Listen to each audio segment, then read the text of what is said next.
Good evening all to the 93rd session of the Weekly Huddle. I am Anoop Agrawal. I am cardiologist working at Care Hospital, and joining me today is my friend and co-host Praneeth. He works at Care Banjara as cardiologist as well.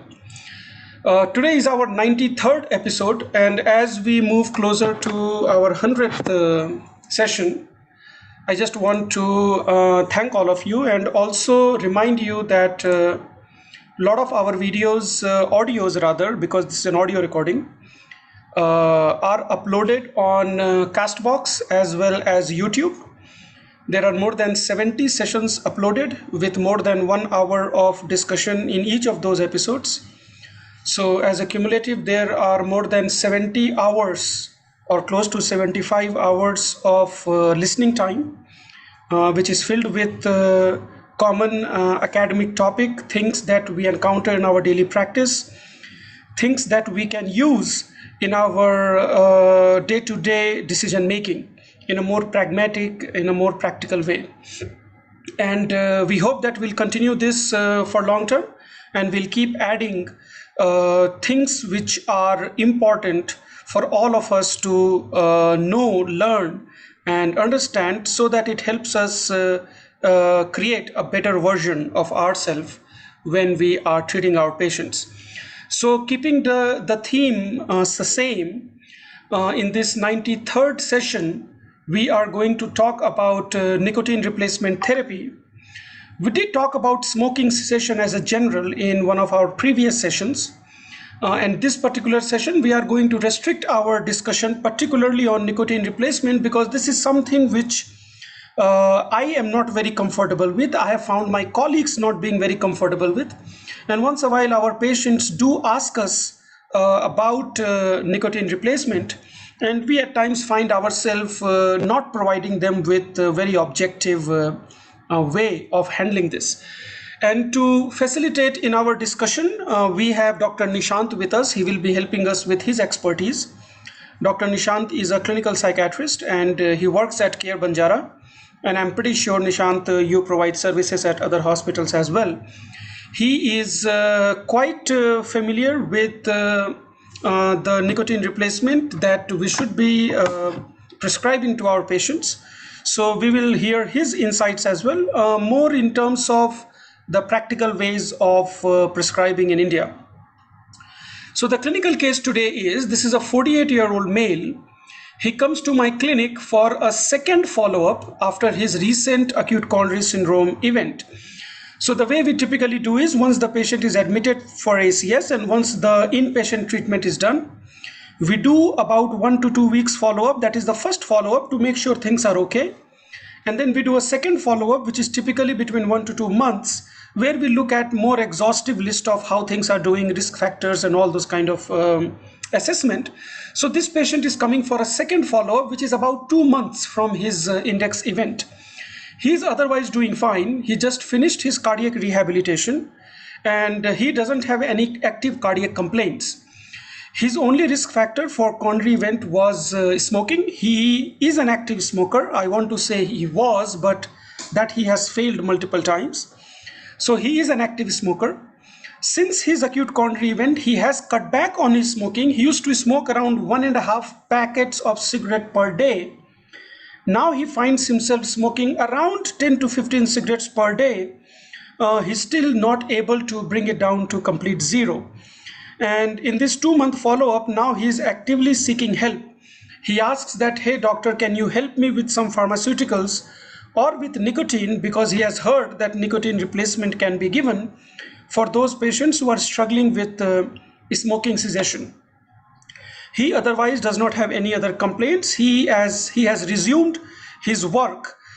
He works in a bank office, actually PSU bank, where he does basic clerical work, which he resumed a couple of weeks back, and he has been doing okay there. He is doing his daily activities. He's walking for around 25-30 minutes without any angina, without any discomfort. He never had a history of COPD, asthma, or anything of that sort. So all in all, he's doing fine. In this second follow-up, as I said, we do a complete workup, which includes comprehensive blood evaluation, ECG, echocardiogram, and all this. And he passed most of those tests without any major problem. He's on routine cardiac medication. I'm not elucidating those because those are quite obvious to our attendees. He would be on dual antiplatelet and all the other basic cardiac medications. The aim of today's discussion is to limit ourselves to nicotine replacement therapy. The questions that I have put in here is nicotine replacement indicated in this particular patient? And if it does, what would be the mode of delivery? Would you prescribe a nicotine patch? Would you prescribe a gum or a spray? Or there is some other preparation which are not quite readily known to physicians? How to dose nicotine replacement therapy? Are there various doses available? If there are patches or gums, how do you instruct patients what to take, how much to take? Because these are very, very relevant from the patient viewpoint. And lastly, any supplementary pharmacotherapeutics that you would offer to these patients. Some of those supplementary pharmacotherapeutics we did talk about in our previous smoking cessation. But for the completion's sake, we can touch upon the drugs which we may or may not prescribe in these patients other than nicotine replacement.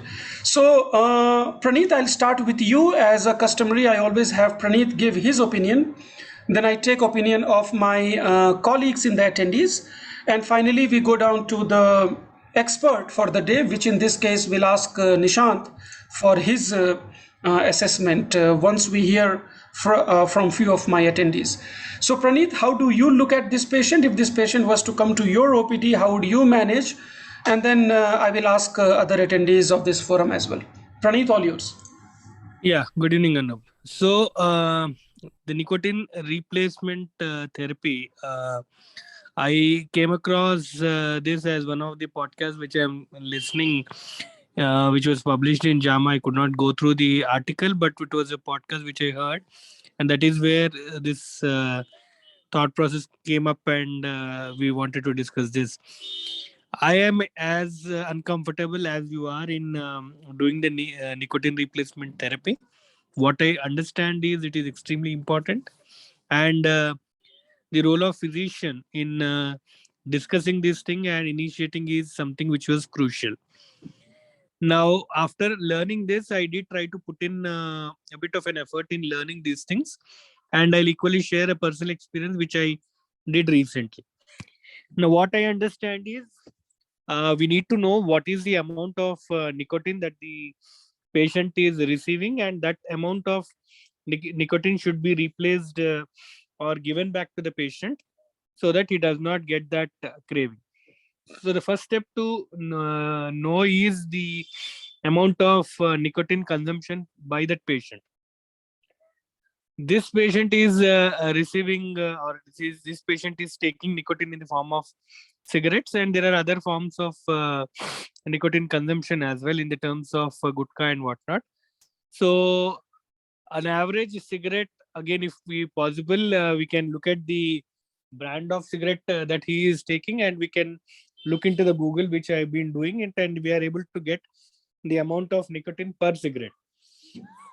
This patient say he was earlier consuming 1.5 pack of cigarette. One pack of cigarette, I believe, contains 10. So 1.5, which is 15. And an average cigarette contains about 1.5 grams of nicotine per cigarette.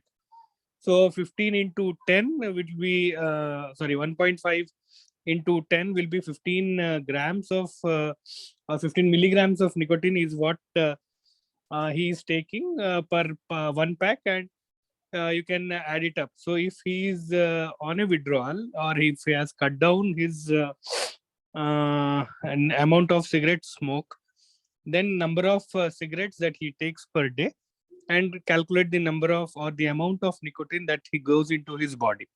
Once we know that this is the amount of nicotine that he is taking, and the next step is to put it in the replacement. And I believe the best form of doing the replacement is in terms of patches. So again, I came to understand that nicotine patches are available in multiples of 7. That is 21, 14, and 7, I guess. This is where I want to know from Nishant sir as well, whether I'm thinking right and I'm doing right. So one of my patient who was taking gutka or the thing, what he said was that Baba 120, where I tried to look into it and I could get as the amount of tobacco consumption or the nicotine consumption, and based on that, depending on the amount of nicotine consumption, you give these patches either in terms of 21 milligrams or 14 or 7. And then equally advise, I have advised, or I would advise this patient to take nicotine gums as well in the pocket as an SOS basis. The patches are giving the continuous nicotine replacement in the 24 hours for him, which may reduce the craving. And if the craving is too much, then you can top it up with the nicotine gums, which are also available. And nicotine gums is something which I'm not comfortable as to how to prescribe, but as I understand is that you use it as well as the amount and what is not, I'm not comfortable. What I also understand is that there is all these forces that has to be kept into action, where the nicotine replacement in the form of patches, lozenges, gums, and also pharmacotherapy, which affects the mood in terms of the varenicline, bupropion also should be added simultaneously. So this patient, I would also suggest him to take varenicline. I think we discussed this in the previous hurdle, which are available in 0.5 and 1 milligram packages. There are starter packs and there are maintenance packs. So patients should be given who are trying to quit in addition to the counseling. So for this patient, I would give him, I would calculate his amount of nicotine taken, give him nicotine patch, and also start him on the varenicline. I'm not comfortable with bupropion, so I would also start him to take this varenicline starter packs and ask him to be under close follow-up. And if possible, interested, I would ask him to go to one of the rehab centers where he can get himself counseling and help him achieve better quit rates. This is my take on this patient, Anoop. Thank you, Praneeth. And how do I know you don't smoke? Because you don't know how many cigarettes are there in one pack. So, so a typical packet contains 20 cigarettes, and of course there are smaller packets available as well. But a standard cigarette pack contains 20 cigarettes. If in India we have got some mini packs and stuff, I'm sure they are available. But that's a standard definition. Okay, the floor is open for discussion. If anybody has got any comments or questions about this before I head on to Dr. Nishant, and actually before Dr. Nishant, I would like to get at least a few opinion from the audience. If anybody has got anything to add, please raise your hand or unmute yourself. I will ask Shankar sir to give his opinion. Shankar sir is a physician who has been with us for quite so many episodes. I would say maybe for the last 50 sessions, I think, Shankar sir, you are with us. Please give us your comments about this particular case and nicotine replacement as a general. Good evening to all. So the preamble introduction regarding the importance of cessation of smoking. Over 70% of smokers, they see the physician each year, and almost 40% of the smokers attempt to quit each year, but only 20% receive the cessation advice or assistance from a psychotherapist or the clinician. But to our surprise, only 4% are successful. Having known about this, there is a 5A approach will be there, but my approach will be AAR. So 5A approach is in the cessation of smoking is ask, advise, assess, assist, and arrange. But I resort to abbreviated, and that is AAR. Ask about tobacco use, assist offer advice to quit and assist prescribing a medication for the cessation of smoking, the referral to the behavioral support by the psychotherapist or psychiatrist. So having said about a proactive approach of mine, then it contains both, that is behavioral support and pharmacotherapy. Behavioral therapy, I leave it to a psychotherapist or a psychiatrist or psychologist. They will give individual counseling, group counseling, telephone counseling, text message, self-help, cognitive behavioral therapy.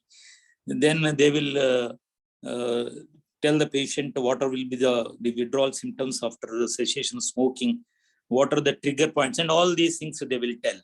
Even we need these psychotherapists help in the patients who have got a difficulty in quitting, and patients who are not ready to quit also, and who have developed even the relapses also. There are so many models are there, 5R model and a DARN and all this. Those will be taken care of by psychologists or psychotherapists or psychiatrists. Then coming to the clinician point of view, we have got two things: the NRT, that is a nicotine replacement therapy, and the drugs. Drugs, as Dr. Praneeth alluded to, Varenicline and the bupropion. These are well discussed in the previous session. Coming to the nicotine replacement therapy, see, when the patient stops smoking abruptly, then he will experience some of the symptoms like restlessness. It increases appetite. Then there will be weight gain, will be there, dysphoria, insomnia, frustration, anxiety, restlessness, and patient will be irritable, and there will be difficulty in concentration also. So all these things, withdrawal symptoms will be there. To tackle these withdrawal symptoms, we have to replace the nicotine. So nicotine replacement therapy consists of two things. One is a long-term patches and short-term gums or lozenges. Others are there, like nasal spray there, inhalers are there, sublingual tablets are there, mouth sprays are there. So, but we have got the nicotine gums and lozenges, we have got experience with them. Then nicotine replacement therapy with the nicotine patch. They are available in the market, even over the counter, that is a tobacco nil. Suppose if the patient here, he smokes, according to Dr. Anoop Agrawal, he smokes 30 cigarettes a day. So when he smokes more than 10 cigarettes a day, he needs a 20 milligram patch for 24 hours. So the patches available in the market are 7 milligrams, 14 milligrams, and 21 milligrams. So he needs a 21 milligram patch every day. So this patch should be, first of all, we should set a quit date. Abruptly stopping smoking is preferable. So he should set a date on which day he should completely stop smoking. So before that quit date only, he should start this nicotine replacement patch therapy, which is a long-acting one.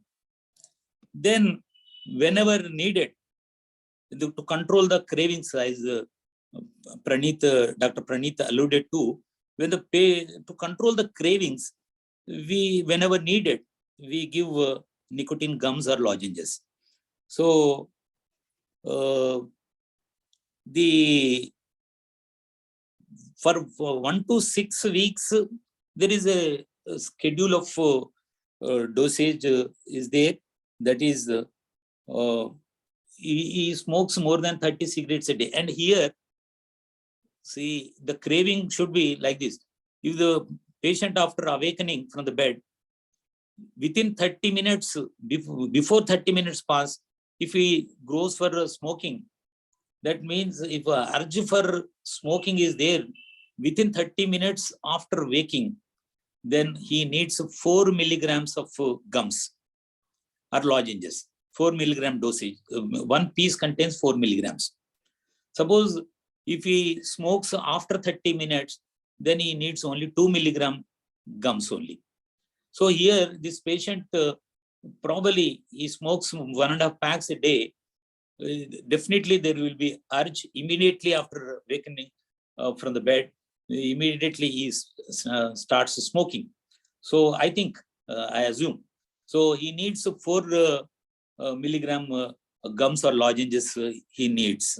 One piece contains 4 milligrams here. So for first 1-2 weeks, he should chew one piece of gum every 1 to 2 hours. At least 9 pieces and maximum 24 pieces per day. And from week 7 to 9, he should chew one piece of gum every 2 to 4 hours. And from 10 to 12 weeks, he should chew one piece of gum every 4 to 8 hours. The total period of this nicotine patch therapy is for about 12 weeks, 3 months. It can be extended also. Suppose the patient has got any chance of relapse are there and incomplete quitting sensation is there, they can continue this nicotine patch therapy. So as I alluded to earlier, that is a nicotine gums or lozenges. They are whenever needed, they are short acting ones.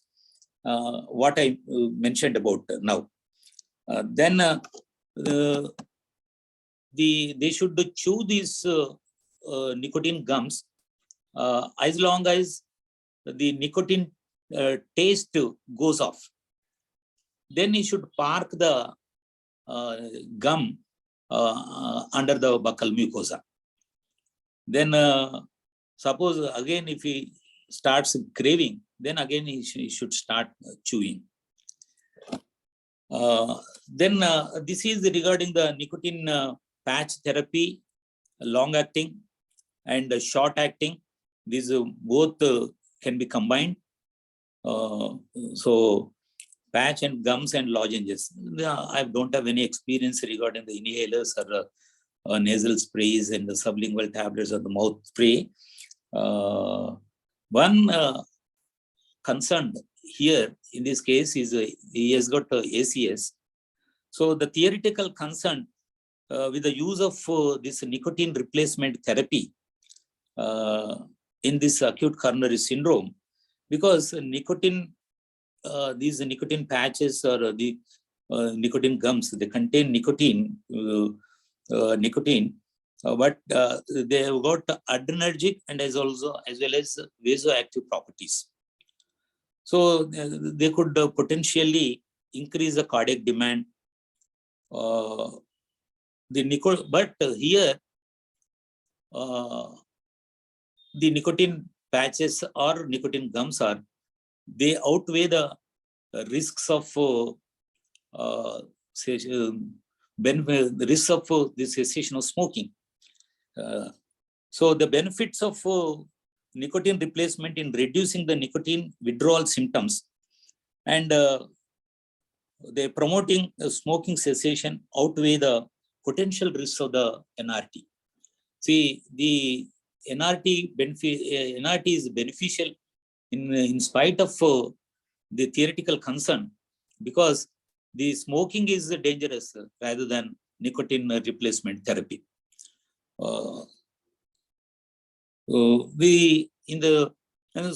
NRT is not it does not promote thrombogenesis like smoking.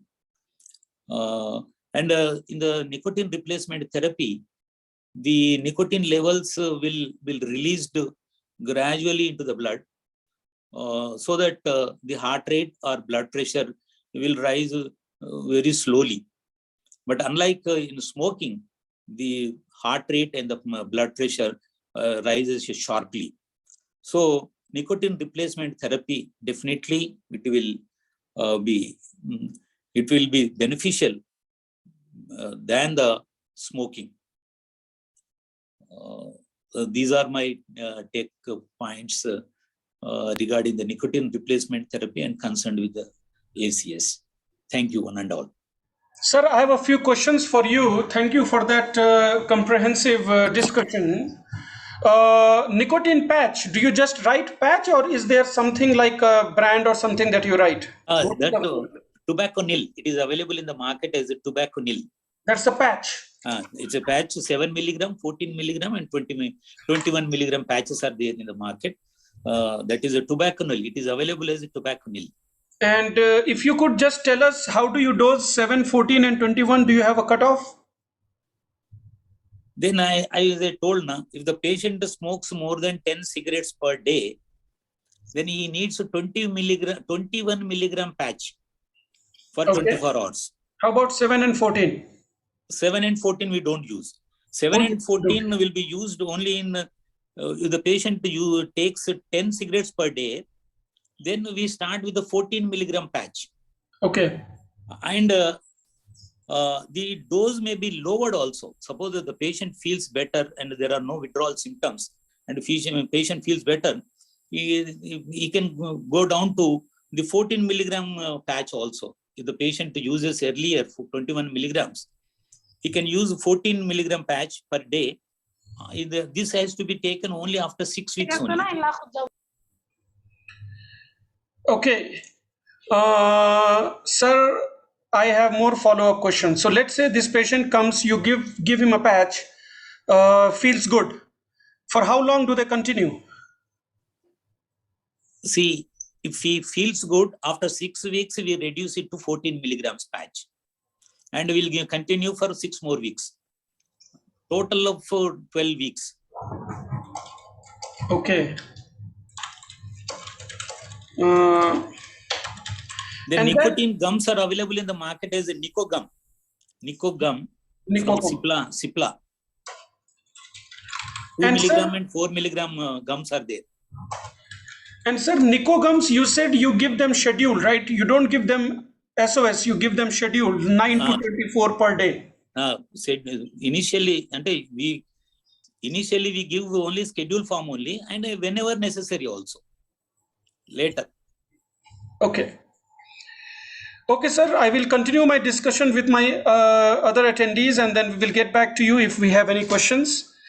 Praveen actually asked a question. Praveen, as I answer your question, I would also invite you to unmute yourself and share your thoughts. The question that you put in here is, if we start replacement therapy before he quits smoking, will there be no adverse effects? I think what you mean is there will be more nicotine when we will be giving, because he will be smoking nicotine and at the same time we'll be giving more nicotine as a replacement. I personally don't think it will be a problem. This is something that we can address with our other attendees as well, and particularly Dr. Nishant. But I as a principal do not think that giving more nicotine will be an issue. And remember, as you start replacing nicotine, some reduction in smoking behavior you should expect, because these are the patients who are motivated. These are not the patients whom you are forcing them to quit, because their nicotine replacement typically doesn't work. So these are the patients who are anyway motivated. You are giving them a replacement. Their physical urge is expected to come down. So they will try to balance their nicotine intake daily. But I wouldn't be worried about if I'm giving more nicotine. So that I had answer for your question. And if you could unmute yourself and share what you do in your practice, and then I will ask my other attendees as well. Good evening, sir. Sir, regarding the nicotine replacement therapy, I have no experience. Sir. I just counsel the patients regarding to quit smoking, but most of them have turned up. People, they did not give up the smoking, and they were again habituated to smoke more rather than giving up the smoking. Right. So I think that dependence becomes big issue, and we as a cardiologist are better placed, because we catch them during their acute coronary event. We catch them at their weak state, where they are more likely to make a radical decision in their life. in this case being quitting smoking.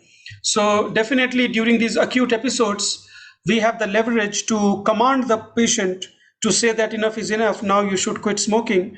And definitely we have a higher quit rate as to speak than simply counseling somebody in the OPD room. So we as a cardiologist should use that leverage and emphasize during the acute events, or particularly when they're admitted to the hospital for any reason, that this is a good time to significantly consider quitting smoking. Uh, I will ask my other attendees, my other colleagues for their opinion. Let me see who all is here. Salma is our experienced nurse. She works with heart failure.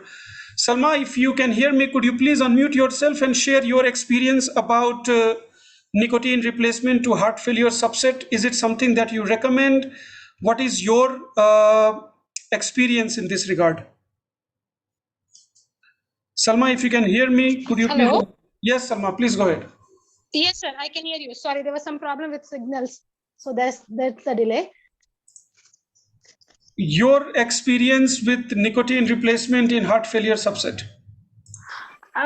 Nicotine, yeah, practically, I remember I told to two patients, sir, Hmm. but only one patient said that yes, he could really quit with cigarettes. Like if he was taking 2 cigarettes, at one go, he could reduce it to 1. So that I could find, but otherwise, another patient which we advised for nicotine, the gums and patches, he didn't find any change. So we had to advise him to go to some rehab center. Like earlier we had yoga rehab with us. So through their help, I could send them to some rehab centers and that helped them. Okay. Thank you, Salma.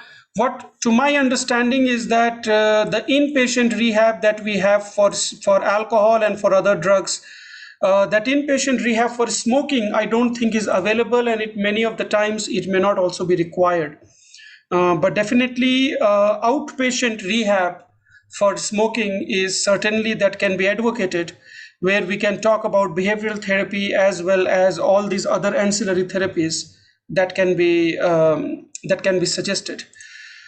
Uh, Dr. Vijay sir, he is a senior cardiologist.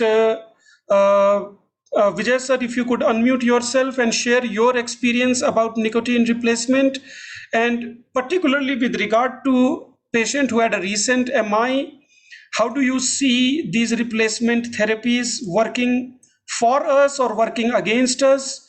What is your overall experience, sir? Good evening, Anoop and all. So this patient has got two issues. One is a ACS patient and is a heavy smoker, heavy and resistant smoker, and is quite young.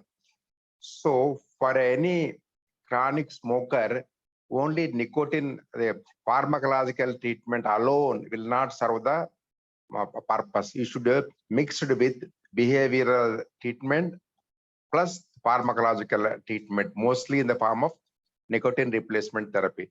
Nicotine replacement therapy always it should not be single, it should be long acting and it should be short acting. Long acting in the forms of patches and the short acting in the form of these lozenges, gums, all those things. So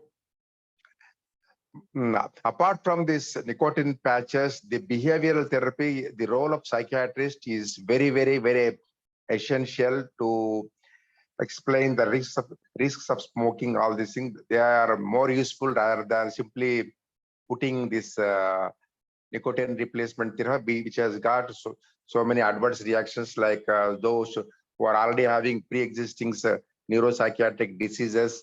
All the nicotine anti-smoking drugs, whether it is vernacular or this nicotine patches, we got some adverse reaction. So my first thing is you should have behavioral treatment, and after that, if he is not responding, behavioral treatment plus nicotine replacement therapy is an ideal thing. And most important thing, patient should have will to stop the smoking. Even after this, the patient is very, very, very resistant despite the optimal treatment of both behavioral and nicotine. Sometimes we may fail to achieve the target. Thank you. Thank you so much, sir. At this time, I'll invite Nishant, sir. Sir, you have heard last 30 minutes what we have discussed about what is our understanding about nicotine replacement. Please take up from here. Next few minutes are yours. If you could just walk us through this particular patient and also your overall impression about nicotine replacement. Nishant, sir. Yeah, good evening, sir.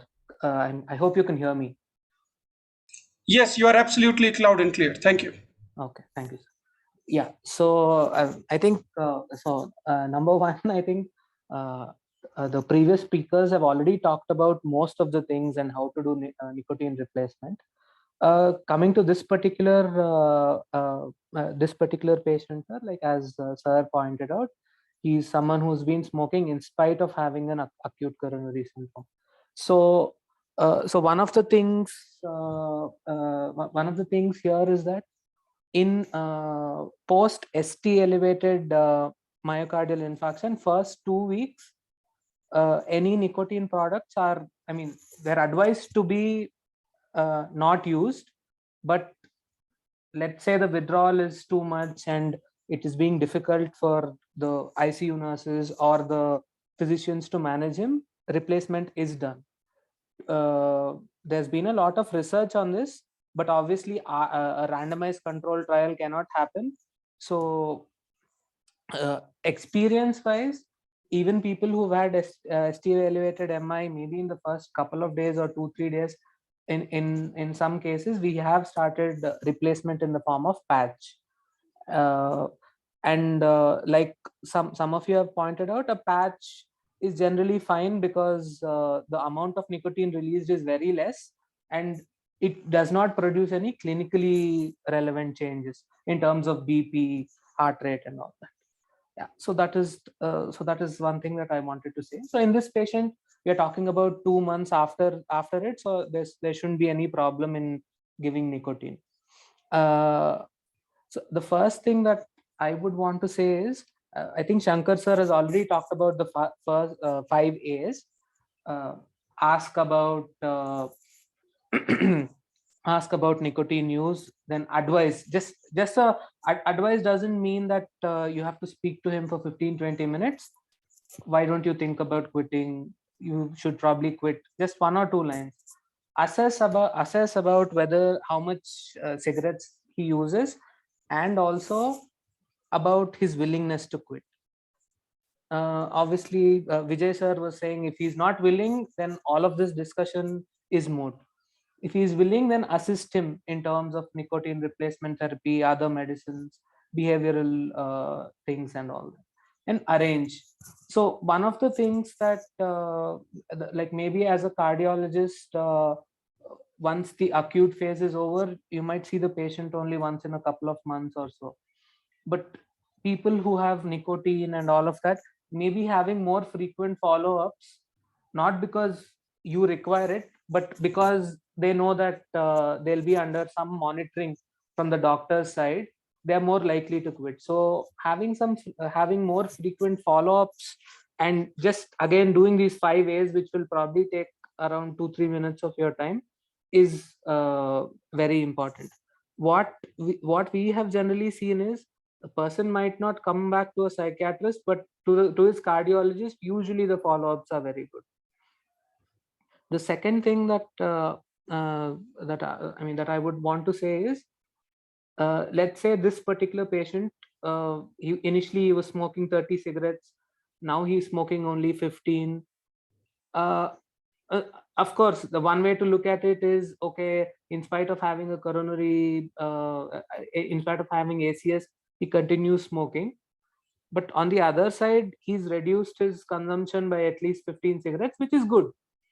So in a similar way, when we are looking at a person quitting, whether it is alcohol, nicotine, or any other substance, even if you are able to limit the amount of cigarettes or amount of tobacco that he's taking, that is a win.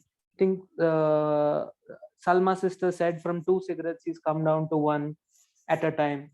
So I think all these wins should be encouraged, because if the doctor and if his treating cardiologist or any treating doctor encourages him, he'll take some positives from there.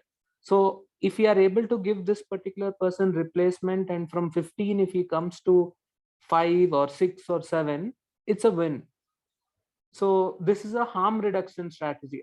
Obviously we want him to be completely abstinent, but if he comes down, that is good as well. At the risk of repeating some of the things, so generally we use patches or gums or lozenges. In India, at least, we don't use the inhalational sprays and all of that. Practically, in care or in any other center that I go, inhalational sprays are not used.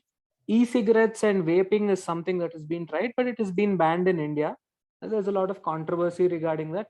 That's another topic. But in terms of patch, generally person who smokes 15 cigarettes needs a 21 milligram patch. So like Dr. Praneeth and Dr. Shankar have already said, there's a 7, 14, 21, 28, 35. So multiples of 7.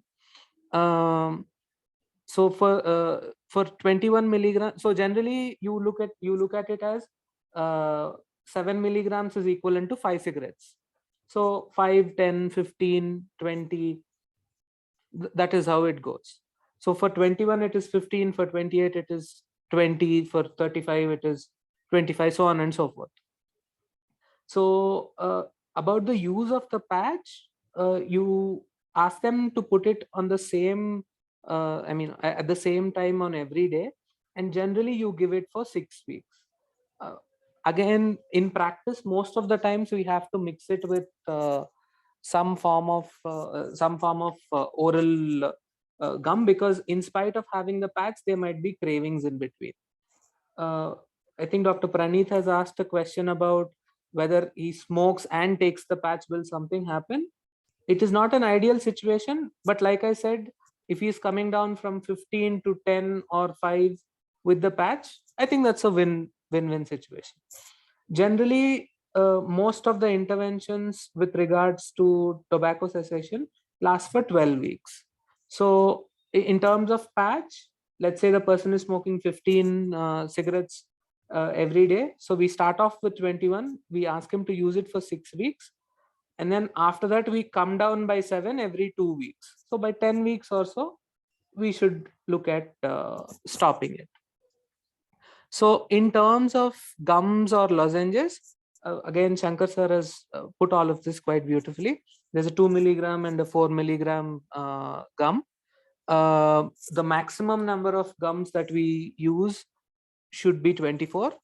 So there are two things here. A person who smokes more than 21 cigarettes, usually you ask him to take a 4 milligram gum. If it's less than 25, 2 milligrams. Or even if you look at in terms of if a person smokes within the first 30 minutes after waking up, you give him a 4, 30 minutes to 1 hour. And if it is more than an hour, then you give him a 2 milligrams gum. Generally, as a rule, most of the times we need to start off with probably 8 or 9. So so there's one practical implication that when you use a gum, you chew twice, you ask the patient to chew twice, and then there's a tingling sensation of the nicotine releasing. Then you pack it in your buccal mucosa from where it is absorbed. And then once the tingling sensation reduces, he chews again. Typically, the nicotine from the gum will be there for 30 minutes. What some patients do is they continuously chew. So this will lead to some bad taste in their mouth. They even complain of gastritis because the nicotine juice goes into the stomach. So this is something that you educate the patient about, because most of the times it is, it's not done like this. Coming to medicines, so there is one. So again, both the medicines have been talked about. One is bupropion and the other is varnicillin or Champix. I think Champix has been withdrawn for some time because there was a carcinogenic compound found in one of the lines. So it's not available that readily now. But anyway, I mean, it's a good drug. Like there's a starter pack and there's a maintenance pack. You usually start off with 0.5 milligrams once a day for the first 3 days. Then you give 0.5 milligram twice a day from the 4th to 7th day. And then from the 8th day, you make it 1 milligram twice a day. The packs are made in such a way that it is quite easy to understand and the patient can easily understand how to use it. In terms of side effects of varnicillin, the main things are GI side effects. People with mood disorders or any psychological disturbances, varnicillin might exacerbate it. And in terms of dreams, the dreams become very vivid and it becomes very scary. And people with renal problems, you have to you need to give a lower dose. In this particular patient, he has no other renal problems, so Champix will be a good varnicillin will be a good fit for him. The other drug which is commonly used is bupropion. Usually bupropion comes in a sustained release formulation and an extended release formulation. We generally use a sustained release formulation. Usually first 3 to 4 days you give 150 and then you increase it to 300. So you give one in the morning and one in the night.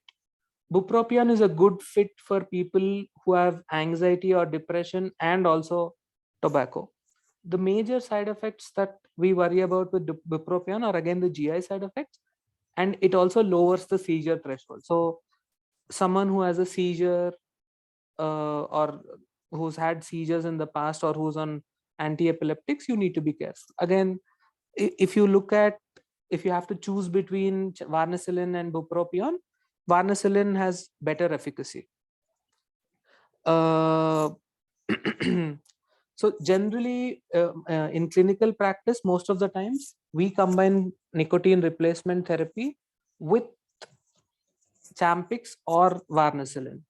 The efficacy of Champix is much more than bupropion, and varnicillin alone also has a good efficacy. I mean, varnicillin in the absence of nicotine replacement also has good efficacy.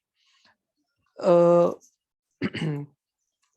is a so there is also so like some of you have spoken about, there's a behavioral component towards smoking and there is a physiological component. The physiological component is mostly taken care of by the pharmacotherapy, whether it is varnicillin or the nicotine replacement. The behavioral component has to be managed. So generally the usual things, the usual bare minimum things that we talk about is there needs to be a quit date. You have to inform all of the people in your circle so that they can be supportive, your friends and all of that. You have to avoid triggers. The triggers could be like going to a canteen, asking your friends not to smoke in front of you, getting rid of all the paraphernalia of related to smoking, these sort of things. Secondly, whether we like it or not, there's a huge social component to it. Maybe two people smoke and talk about it, or sometimes when there's a little bit of stress, you smoke and you feel relaxed. You have some time with your friends. So usually these sort of things need to be replaced. Some of the easy replacement, some of the things that people do is whenever they get this sort of urges, they drink a lot of water or they eat something, maybe a chewing gum, or this doesn't have to be a nicotine replacement thing. This could be a normal chewing gum. And as you all know, once you quit smoking, the appetite increases. So most of the people tend to eat a lot of sweets and put a lot of weight. And again, that is not something that is to be encouraged in this particular patient, because that will become a risk factor. And also there is something called the craving surge. So generally, when we have a habit, we have intense craving for 15 to 20 minutes. So we need to tell the patient that see, don't look at it in terms of days. Don't look at it in terms of years and all that. take each day at a time, and in a day there might be 4 or 5 occasions where there's a lot of craving. For example, it could be during the morning when most people need a cigarette, otherwise there'll be constipation. So maybe it could be that, or maybe it could be after having a meal. So what we need to tell them is that this 15-20 minutes, if you're able to distract yourself with other behaviors, then you'll be fine. So it is important for us to tell the patient that this is not something like a medical illness where like maybe you give where we give a certain medicine and he becomes okay. He is a part of it, and his motivation is also very important. Second thing is, all the interventions have to be done for a long time. What we see is people might take nicotine replacement for maybe 2 weeks, 3 weeks, and then they stop it and then they go back to tobacco. And the third thing, if the person reduces the amount of consumption, the family is not happy, because the family wants, even the physicians are generally not happy because they want absolute abstinence. So even harm reduction is an acceptable model. Like world over now, for most of the substance dependence, harm reduction is something that is being advocated. So in other countries, one of the things that people keep talking about is vaping and e-cigarettes, where nicotine is delivered and it is harmful, but it is better than smoking tobacco. And also the social component of it that we spoke about, that is all addressed. So you can vape with your friends and all. It is a harm reduction strategy. It is not ideal, and that's why the government has banned it, because the government thinks that it will expose more people to nicotine. Finally, what I want to say is, a lapse is quite common when we're treating anyone with any substance abuse. Even for us, maybe if you are looking at reducing weight, or if you're trying to kick a habit, or if you're trying to get to exercise regularly, we lapse. Maybe for a week or 2 weeks we don't do it. So you have to normalize it. You have to tell your patient that, you have to tell the family that. And I think that is most important. Otherwise, most of the patients, they feel guilty, they feel that I will never be able to do it, and then they stop seeking help for this.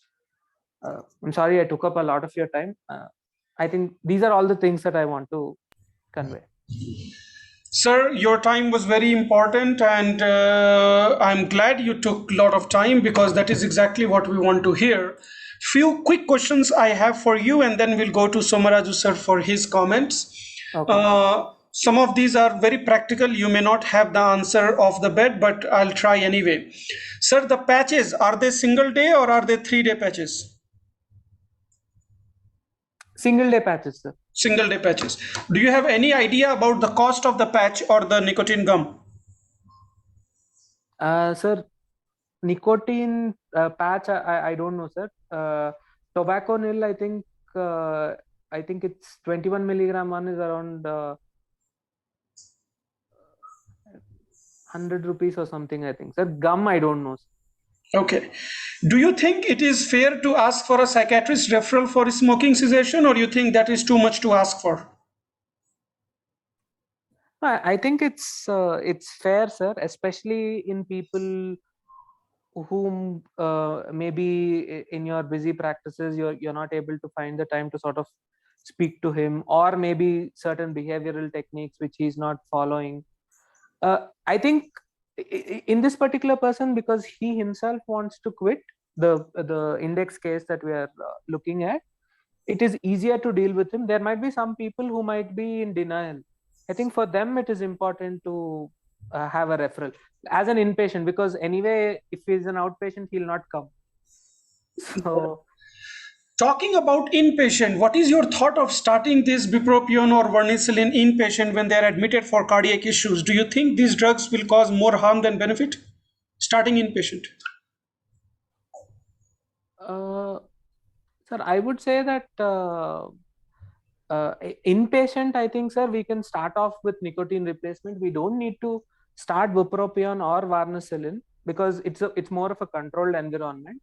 But if we have to start something, I don't see any reason why we can't start any of them. I would prefer giving Champix because it's a partial agonist, so it helps for withdrawal also. And so the important thing about Champix that I forgot to mention is it's a partial agonist, so it takes care of withdrawal. And let's say a person smokes also, he will not feel any effect because it binds to the receptors and the effect of nicotine is not there. So this is the mechanism how it helps in quitting. I feel that is very important because most of the patients I see after 2-3 weeks of starting Champix, they say I am smoking but I don't feel any change, so I've stopped it. Perfect. Thank you so much, Nishant sir. And if there are any more questions, then we'll bring it up. Okay. I'll invite Somaraju sir for his comments about today's topic. Good evening, everybody. Thank you, Anoop. It was a lot of learning experience for all of us. And having said that, I won't touch upon what is already discussed, except telling you we have had a system while I was at CARE and even now that the clinician should take active role, whether it's a physician or a cardiologist or whoever it is. Plus, none of us can do this alone.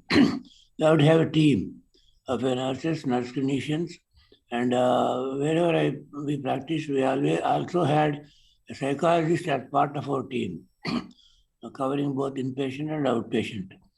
Then, most important question to ask is any patient we see when they come to us first time, and don't forget to ask whether they smoke. After that, everything else starts. And having said that, they have to be followed up both by physically, as you suggested, but even more importantly, do try to call them more often and don't give up. And then when they come, keep them on more frequent follow-up, but make your charges affordable or even free, some of the visits. And also, many of these patients, when one of the members of the team spend time and talk to them, or a psychologist is part of the team, they accept it. Don't say that you are sending them to a psychiatrist. Tell them that there's a specialist in smoking advice. He's going to see you. He or she is going to see you. And then lastly, I just want to point out, unlike harm reduction strategies in other drugs and other areas in medicine, in smoking, this concept is not acceptable because even one cigarette can precipitate an acute thrombosis and in any vascular system. So harm reduction is not enough. They have to stop. Even one cigarette kills. Thank you. Thank you so much, sir. I think that point is very well taken about having more than one person emphasize. Also, Nishant sir brought up that frequent follow-ups are needed. But the trick of putting or having psychiatrist as part of so-called team member rather than a quote-unquote psychiatry referral. Sorry, psychologist, not psychiatrist. Psychologist. We always had a psychologist as part of our team. The last person who we had as psychologist was trained in Boston, William James Institute of Psychology. And he was father of modern psychology today. And then psychologists should be part of all major departments in tertiary care today. Thank you. Sir, I think this is something that you have emphasized multiple times, and I really hope that we as doctors, and also at some point, because we work in hospitals, that at some point the hospital also takes cognizance of it. This certainly is one of the important aspects of our clinical care. And what you mentioned is that labeling them as a team member certainly will increase compliance rather than so-called quote-unquote referring them to a specialist for that matter. That point is also well taken. Shankar sir, you have something to add? Uh, Good evening to all. This August audience already knows, but I just remind that last Wednesday, that is the second Wednesday of every March of every year, is World No Smoking Day. So last week only we celebrated that No Smoking Day, and the importance of smoking is the risks of smoking and the benefits of cessation of smoking. Everybody knows about it. So that's why there is a lot of importance in stressing this tobacco cessation. And World No Tobacco Day also we celebrate on 31st May. So every year we 2 times we celebrate the No Smoking Day and the No Tobacco Day. And one more point, for practical point, what we have seen in our practice is, little practice, what we have seen is the patient complains of, Dr. Nishant agrees with me, the patient complains of vivid dreams and there is insomnia with the patch. We remove the patch in the night, and next day we again apply it. And the second thing is the abrupt quitting of the smoking is generally preferred, but some few of the patients, they say that gradually we reduce smoking, sir, 50% by 4 weeks, another 50% by 8 weeks, and 0 by 12 weeks. In those patients, we start these drugs, bupropion or varenicline, 5 weeks before quitting. But where the patient abruptly quits smoking, we start 1 week before quitting date. These are the 3 points I want to bring it to the notice of August audience. Perfect. Thank you so much, Shankar sir. If anybody has got any other comments or questions, they can probably find out. Salma asks, how serious can be effect of passive smoking? I think, Salma, the research on passive smoking is not very clear. But there are some data to say that it's not as harmful as it used to be thought about. But there are opinions about passive smoking being as harmful as active smoking. So I don't know the science is clear about it. Nishant sir, your comment on that? Passive smoking. Yeah. So passive smoking, sir. I think in India, at least, it is estimated that around 8 lakh people are. 8 lakh people have are 8 lakh people are no more because of passive smoking per year. And I just want to say one thing, sir. I mean, I didn't bring this up. Usually, most of our focus is on smoking, but I think smoking accounts only for 5 to 10% of the total tobacco use. Most of the tobacco used in India is oral. So that is one thing that I want to say. Second thing, like Somaraju sir said, being off tobacco is an ideal, but in practice it is quite messy to look at it. So what happens is, if we can't if we do not show some positives or something, the patient will just go back to his usual thing. So in terms of the ideal scenario, yes, even one cigarette can trigger a thrombus and all that, but it doesn't always work that way. Yeah, thank you. Thank you so much, Nishant sir. If no more further comments, I'll ask Praneeth for his closing comments on today's discussion. Yeah, no. So as a very important thing, and as I heard in that podcast, I believe in that saying what has been said, that it is a responsibility of we all physicians to help quit our patients, and we need to give them all the possible resources available to help them quit. And I think it is not a one-person job, and understanding the busy practices that we all go through, this probably gets sidelined, but there is equally one important thing which is not to be ignored.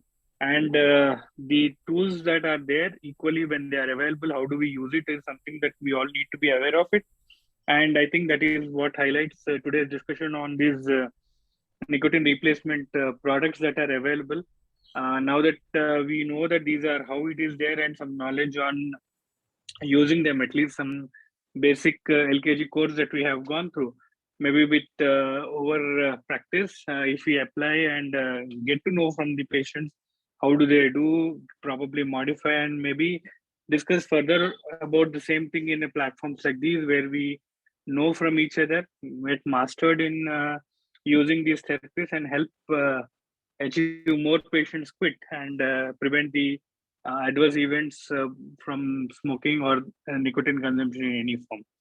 And I think that was all the points or the practical aspects were well covered by all the attendees in this today's session. Thanks. Thank you, Praneeth. Thank you, all of you, for attending this 93rd session. We do it every Wednesday, and we'll see you next Wednesday for our 94th session as well. Thank you all. Good night, and have good rest of the week. Take care.